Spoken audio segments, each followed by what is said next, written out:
ഈ ആന്റിക് പീസസിനോട് അങ്ങനെ എന്തൊക്കെ നോക്കിയത്, എത്ര സാധനങ്ങളാണ്. ഇവിടെ ഒന്നും ഒതുങ്ങിയിട്ടുണ്ടാവില്ലല്ലോ മുകളിലുണ്ട് കുറച്ച്. ഇതിപ്പോ അവസാനം കിട്ടിയൊരു കുറച്ച് ദിവസം മുമ്പ് കിട്ടിയ ഒരു അവാർഡാണ്. ഇതിലുള്ളതെല്ലാം തന്നെ അവാർഡ്സ് ആണ്. ചായ റെഡി, വന്നപ്പോഴേ ചായയൊക്കെ റെഡി ആയി. Thank you. ഇതൊക്കെ പ്രത്യേകിച്ച് കുട്ടികളുടെ ഇഷ്ടത്തിന് അങ്ങനെയൊന്നും വെച്ചിരിക്കണമെന്നല്ല. രണ്ടു പേർക്കും പെറ്റ്സിനെ വലിയ ഇഷ്ടമാണ്. ഇഷ്ടം പോലെ പെറ്റ്സ് ഇങ്ങനെ വന്നു പോയി ഇരിക്കുകയാണ്. അപ്പം അതിന്റെ ഒരു ഭാഗമായിട്ട് ഈ അക്വേറിയം ഇവിടെ ഇരിക്കുന്നു. എത്ര നാളായിട്ട് ഇവിടെ ഇരിക്കുന്നുണ്ട്? ഇതിപ്പോ 10-11 years. അതിനു മുമ്പ് വേറെ ആയിരുന്നു. അതിനു മുമ്പ് ആ കോർണറിൽ ഉണ്ടായിരുന്നു ഒരു മറ്റേ മറൈൻ ഇതുപോലെ സെറ്റ് ചെയ്തിട്ടുണ്ടായിരുന്നു, ലൈവ് അക്വേറിയം. ആമസോൺ ഇതുപോലെ കാടുകൾ അതുപോലെ ടോർട്ടോയ്സ് ഇതൊക്കെ ഉണ്ട്. ടോർട്ടോയ്സ് അത് ഇടാൻ പാടില്ലായിരുന്നു അറിയില്ലായിരുന്നു. അപ്പൊ അവര് കൊണ്ട് ഇട്ടു.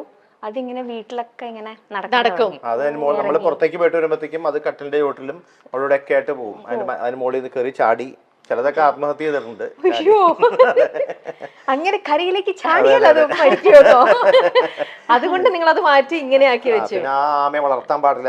അതെ, പിന്നെ അങ്ങനെ ഒരു റൂള് വന്നല്ലോ, അങ്ങനെ ചെയ്യാം. പണ്ടെല്ലാരും റൂളല്ല, ആ ആമയെ നമുക്ക് വളർത്താം, പക്ഷെ അത് ആമസോൺ ഇതിൽ ഉള്ള ആമയാണത്, ഒരു പച്ച കളർ ആമ. അതെന്തോ ഹസാർഡാന്നൊക്കെ പറഞ്ഞിട്ട് ഓരോ യൂട്യൂബ് വീഡിയോസ് ഒക്കെ വന്നിരുന്നു. അങ്ങനെ ഇവിടെ ഒരാള് വന്നിട്ട് അതിനെ കൊണ്ടുപോകുന്ന ഒരാളുണ്ട്. അയാൾ വന്ന് കൊണ്ടുപോയി. അത് മറ്റുള്ള ജീവികൾക്ക് ദോഷമാണെന്ന് ഇവിടത്തെ.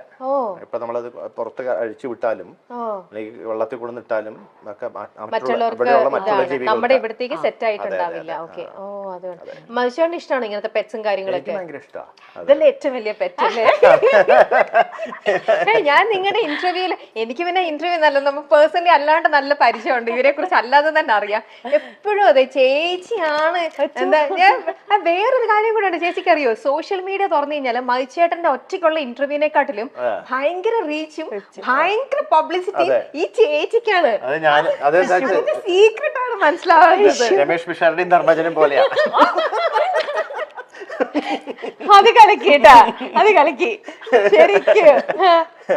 അപ്പൊ ധർമ്മജൻ ഒറ്റയ്ക്ക് വരുമ്പോൾ ഭയങ്കര ക്ലിക്ക് ശരിക്കും കേട്ടോ. ഭയങ്കര ആ ഒരു ചേച്ചി പറയൂ, അതിന്റെ പിന്നിലത്തെ രഹസ്യം എന്താണ്? എന്തായിരിക്കും മൈച്ചേട്ടാ? ഈ മൈച്ചേട്ടാ ഒരു ദിവസം എത്ര തവണ വിളിക്കും? എന്ത് ചോദിച്ചാലും എന്താ മൈച്ചേട്ടാ, എല്ലാം മൈച്ചേട്ടന്റെ അടുത്താ ഞാൻ ചോദ്യങ്ങളെല്ലാം.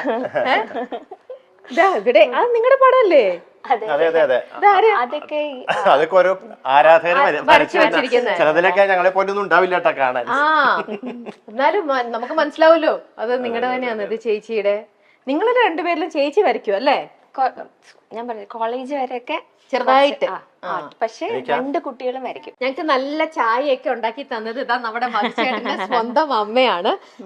ഞാൻ ഇത്ര നേരം കിച്ചണിലൊക്കെ നിന്ന് സംസാരിച്ചത്. നമുക്ക് അമ്മയുടെ അടുത്ത് വിശേഷങ്ങളൊക്കെ ചോദിക്കാം. അമ്മ ഞാനിത് വെക്കുകയാണ്, മൈക്ക് വെക്കുക.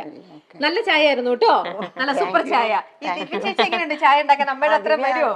പിന്നെ നല്ല ചായ നല്ല ചായ ഭയങ്കര ഇഷ്ടമാണ്. ആണോ? ദിവ്യ ചേച്ചി ഏറ്റവും നന്നായിട്ട് ഉണ്ടാക്കുന്ന ഭക്ഷണം എന്താ? ദിവ്യ കറികളൊക്കെ നന്നായിട്ടുണ്ടാക്കും. പിന്നെ പിറന്നാളൊക്കെ സദ്യ ഉണ്ടാക്കാൻ സദ്യയാണോ ദിവ്യ ചേച്ചിയുടെ? ചോദിച്ചോ, അങ്ങനെയൊന്നും ഇല്ലാണ്ട് അമ്മ ഭയങ്കര കുക്കാ. എന്താ മൈച്ചേട്ടൻ പറയൂ, ദിവ്യ ചേച്ചിയുടെ ഏറ്റവും നല്ല ഡിഷ് എന്താ ഉണ്ടാക്കണേ? എനിക്ക് ദിവ്യ ഉണ്ടാക്കണതിൽ മോരുകറി ഇഷ്ടമാണ്, അവിയൽ ഇഷ്ടമാണ്, സാമ്പാർ. അമ്മ ഉണ്ടാക്കുന്നതിലോ? അമ്മ ഉണ്ടാക്കണതെല്ലാം ഇഷ്ടമാണ്. ഇവിടെ നല്ല ഭംഗിയുള്ളൊരു കിച്ചൺ ഒക്കെ ഉണ്ട് കേട്ടോ. നല്ല നമ്മുടെ എല്ലാവരുടെ വീട്ടിലുള്ള പോലെ നല്ലൊരു മോഡുലർ കിച്ചൺ. സർപ്രൈസ് വിസിറ്റ് ആയിരുന്നു ഇതൊക്കെ, അതുകൊണ്ടാണ്. പക്ഷെ എന്നാലും നല്ലൊരു കിച്ചൺ. നമ്മുടെ ഇവിടെ നിന്ന് ഉണ്ടാക്കുന്ന ഭക്ഷണമാണ് നമ്മുടെ പ്രിയപ്പെട്ട ഗായകൻ മതിച്ചേട്ടൻ. ഇതൊക്കെ ആൾക്കാർ അറിയണ്ടേ ഇതൊക്കെയാണെന്നുള്ളത്. എല്ലാവർക്കും വലിയൊരു ഇതാണ് മതിച്ചേട്ടൻ കഴിക്കുന്ന ഭക്ഷണം, എങ്ങനെ ജീവിക്കുന്ന രീതിയൊക്കെ. അപ്പൊ അതൊക്കെ എല്ലാവർക്കും അറിയണ്ടേ. നമ്മളെ പോലെ തന്നെ നല്ലൊരു സാധാരണ നല്ലൊരു ലവ്ലി ആയിട്ടുള്ള ഒരു കുടുംബം. ഇത് ഇവിടെ ഒരു വർക്ക് ഏരിയ. ഇനി നമുക്ക് അടുത്ത സ്ഥലത്തേക്ക് പോകാം. അതെന്താ മനുഷ്യരുടെ ആനിമൽ? അത് അനിമലിന്റെ മലയാളത്തിൽ ഞാൻ പാടിയിട്ടുണ്ട്, മലയാളം വേർഷൻ. അപ്പൊ അവര് ടി സീരീസും അതിന്റെ പ്രൊഡക്ഷൻ യൂണിറ്റ് ഒക്കെ അവര് അയച്ചു തന്നതാ. ഞാൻ അവിടെ ഇങ്ങനെ നോക്കിയപ്പോ കണ്ടു ആനിമൽ ഇതുമായിട്ട് മതിച്ചേട്ടൻ വിചാരിച്ചു. ഓക്കെ, ഇത് കഥകളിയൊക്കെ ഇഷ്ടമാണോ? പിന്നെ കാണാനൊക്കെ ഇഷ്ടംപോലെ പണ്ട് കുട്ടിക്കാലത്ത് ഇഷ്ടംപോലെ ഞാൻ പോയി കാണുമായിരുന്നു. കാണാറുണ്ട്. ഓക്കെ. അപ്പൊ ഇപ്പോഴും പൂർണ്ണത്രേശിന്റെ അവിടെ ഇപ്പൊ ഉത്സവത്തിനൊക്കെ പോകാൻ പറ്റാറില്ല. പോണെന്ന് ആഗ്രഹമുണ്ട്, പക്ഷെ നടക്കാറില്ല ഇപ്പത്തെ ഒരു ഇതില്. അതെ അതെ. ഇനി നമ്മൾ അവിടെ ഒരു ബെഡ്റൂം ആണ്. നമ്മള് ബെഡ്റൂമിലേക്കൊന്നും പോകുന്നില്ല, പ്രൈവറ്റ് ഒരു ഇത് അവിടെ ബെഡ്റൂം. ഇതെന്താ ചേച്ചി? അത് വാഷ്റൂം. വാഷ്റൂം ആണ്. Okay okay. ഇവിടെ ആരൊക്കെ വന്നു, എന്തൊക്കെ സംഭവിക്കുന്നു എന്ന് അറിയാനായിട്ട് കംപ്ലീറ്റ്. ഓക്കെ. ഇവിടെ ഒന്നും നിങ്ങൾ ഇരിക്കാറുണ്ടോ ടി വി കാണാൻ വേണ്ടി? ഇടയ്ക്ക് വല്ലപ്പോഴും മിക്കവാറും അച്ഛന്റെ പൊസിഷനാണ് ഇത്. അച്ഛന്റെ സീറ്റാ. ഓക്കെ. ചേച്ചിയുടെ അച്ഛനും അമ്മയും മത്സ്യന്റെ അമ്മയും ആണല്ലേ? ഓക്കെ. ഇത് ചേച്ചിയുടെ അമ്മ, എന്റെ അമ്മ. അത് പിന്നെ പറയേണ്ട ആവശ്യമില്ല, അതുപോലെ തന്നെ ഇരിക്കണം കാണാൻ, അതേപോലെ തന്നെ പകർത്തി വെച്ചിരിക്കണ പോലെ തന്നെ. സുഖമായിട്ടിരിക്കുന്നോ? സുഖം. ഈ ദിവ്യ ചേച്ചി എപ്പോഴും ഇങ്ങനെ ചിരിച്ചോണ്ടിരിക്കുന്നത്, അതിന്റെ സീക്രട്ട് എന്താ? അത് അമ്മയുടെ അടുത്ത് തന്നെ ചോദിക്കട്ടെ. എപ്പോഴും ഇങ്ങനെയായിരുന്നു ചെറുപ്പം മുതലേ? ചെറുതിലേ മുതൽ അങ്ങനെയായിരുന്നു. എന്താ നിവേദിത ചേച്ചിയും എനിക്കറിയാം. ചേച്ചി നിവി ചേച്ചി ചിരിക്കുന്നതിനെക്കാട്ടിലും ഫുൾ ടൈം ഈ ദിവ്യ ചേച്ചി കൊറേ നോക്ക്, ഫുൾ ടൈം ഇങ്ങനെ ചിരിയാണ്. അത് എന്താ അമ്മയ്ക്ക് എന്താ തോന്നുന്നത്? അമ്മയുടെ തന്നെ ഒരു ഇതാണോ അതോ അച്ഛന്റെ ആണോ? ആരുടെ രീതിയാക്കി ഇട്ടിരിക്കുന്നത്? ചിരിക്കാറില്ല ഇല്ലേ? നമ്മള് ലേഡീസ് ആണല്ലേ കൂടുതൽ ചിരിച്ചോണ്ടിരിക്കണത്. ചേച്ചിയുടെ ദേഷ്യപ്പെട്ട ഒരു രൂപം അതെന്ന് പറയണത് അങ്ങനെ ഉണ്ടാവാറുണ്ടോ? വളരെ റയറാണ്. ഓ ഓക്കെ. അത് ഞാൻ മധുചേട്ടന്റെ അടുത്ത് ചോദിക്കട്ടെ കാര്യം. അങ്ങനെയൊന്നും ഇല്ല, പറ്റൂല ആണല്ലേ? വളരെ സ്വീറ്റ് ആയിട്ടുള്ള ഒരു അല്ലേ? ഓക്കെ. ചായ ഒക്കെ കുടിച്ചോ? ഓക്കെ. ഞങ്ങളെന്നാ ബാക്കി ഇതിലേക്ക് പോട്ടെ. ശരി കേട്ടോ അമ്മ, ടേക്ക് കെയർ. കാണാം. അപ്പൊ അത് അമ്മയുടെ മുറിയായിരുന്നു. അതിലേക്ക് പോവാമോ? പോവാം. ലൈറ്റ് ഇല്ലാതെ പോയി, കഷ്ടം. അതാ കറണ്ട് പോയിരിക്കാണ് കേട്ടോ. ഞങ്ങൾ ഇൻവേർട്ടറിലാണ് ഇപ്പൊ ഇതെല്ലാം ഇട്ടിരിക്കുന്നത്. അതുകൊണ്ട് എല്ലാ ലൈറ്റ്സും നമുക്ക് ഓണായി കിട്ടില്ല. നമ്മൾ പോകുന്ന വഴിയിൽ നിറയെ ഇതാ ഈ പെയിന്റിങ് ഇതെല്ലാം നിറഞ്ഞ് കൃഷ്ണനും ഉണ്ണിക്കണ്ണനും. ഇത് ശിവകുടുംബം. അതെ, അതും ആശ ചേച്ചിയുടെ. അതും ആശ. Okay okay. എന്റെ അമ്മ ഇത് എവിടേക്ക് ആ സമ്മാനങ്ങൾ വെച്ചിരിക്കുന്ന വീട്ടില് ഇടയില മധുചേട്ടന്റെ ഇതൊക്കെ വെക്കാനായിട്ട് കംപ്ലീറ്റ്. എവിടെയാണ് അച്ഛൻ? ഓക്കെ. അച്ഛൻ കിടക്കാണെങ്കിൽ വിളിക്കണ്ട.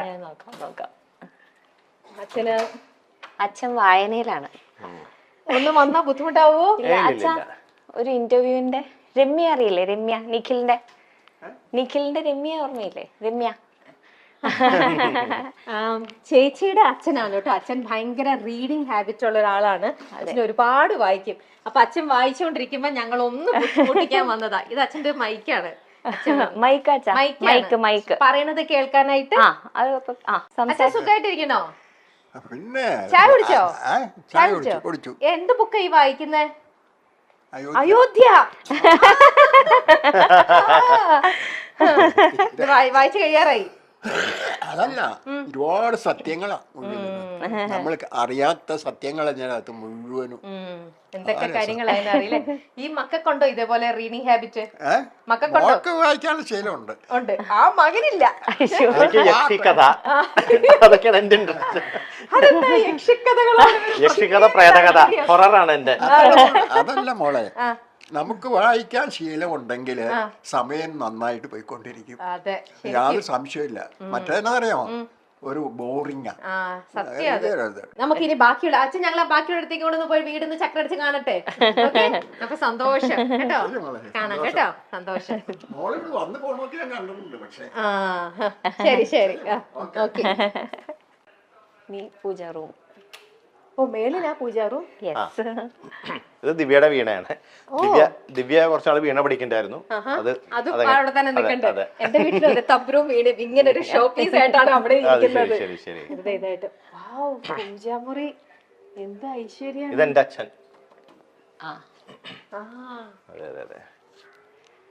ഇത് മുത്തശ്ശൻ. അത് ദിവ്യയുടെ അപ്പൂപ്പനും അമ്മയും. ഇത് ദിവ്യയുടെ, അത് അച്ഛന്റെ അച്ഛനും അമ്മയും. ദിവ്യയുടെ അമ്മയുടെ അച്ഛനും അമ്മയും. അത് അറിയാലോ. എന്നോടോ? ആദ്യം പൂജാമുറി കാണട്ടെ. കയറിക്കോളൂ. കേറാമോ? ഓ